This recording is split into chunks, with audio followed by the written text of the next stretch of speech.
Boleh ke air laut yang masin kita jadikan dakwat seperti dakwat pen? Lautan adalah kawasan air garam yang besar di antara benua. Lautan sangat besar dan bergabung dengan lautan yang lebih kecil. Lautan merangkumi 71% permukaan bumi kita. Lautan terbesar adalah lautan Pasifik. Terdapat 5 lautan, iaitu lautan Arktik, Atlantik, India, Pasifik dan juga Selatan.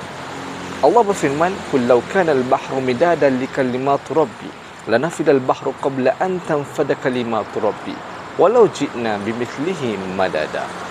Surah Al-Kahfi ayat 109. Maksudnya, katakanlah wahai Muhammad, kalaulah semua jenis lautan menjadi tinta untuk menulis, kalimah-kalimah Tuhanku sudah tentu akan habis kering lautan itu sebelum habis kalimah-kalimah Tuhanku. Walaupun kami tambahi lagi dengan lautan yang sebanding dengannya sebagai bantuan. Surah Al-Kahfi ayat 109. Jawapannya, boleh ke tidak lautan yang masin ini menjadi dakwat? Jawapannya boleh. Cuba buka YouTube dan search Invisible Ink yang dibuat melalui air yang tinggi kandungan garam. Hal yang sama dinyatakan dalam surah Luqman ayat yang ke-27. Dan mari kita cuba buatkan Invisible Ink menggunakan larutan garam yang tepu. Masukkan sedikit air panas ke dalam cawan dan kemudian kacau cawan sebanyak garam yang boleh dilarutkan sehingga tepu. Dan tulislah atau lukiskan sesuatu dengan menggunakan cotton bud ataupun brus lukisan yang dicelup ke dalam larutan garam tersebut. Biarkan ianya kering dan kemudian loreklah bayangan lembut di atas kertas dengan sisi pensel.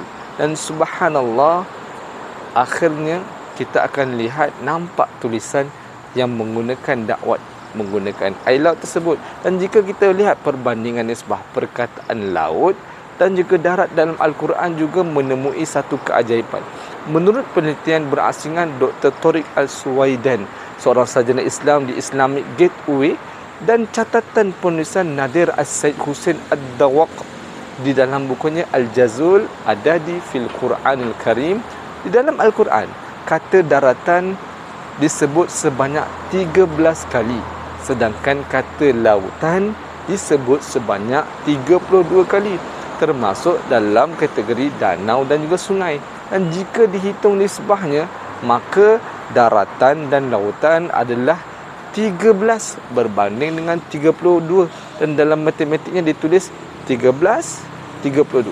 Dan jumlah kedua-duanya adalah, bila 13 tambah 32, 45. Dan merujuk bentangan daratan di bumi adalah 13 per 45 inilah 29%. Dan bentangan lautan di bumi ini adalah apabila 32 per 45 adalah 71%. Dan lihatlah bagaimana Al-Quran telah membuktikan kebenaran yang telah dilakukan kajian melalui saintifik, bahawasanya kandungan air adalah jauh lebih banyak dan tepat apa yang terkandung dalam Quran, dan juga kandungan darat di bumi kita adalah lebih sedikit dan kandungan tepat dengan apa yang telah dicatatkan dalam Quran.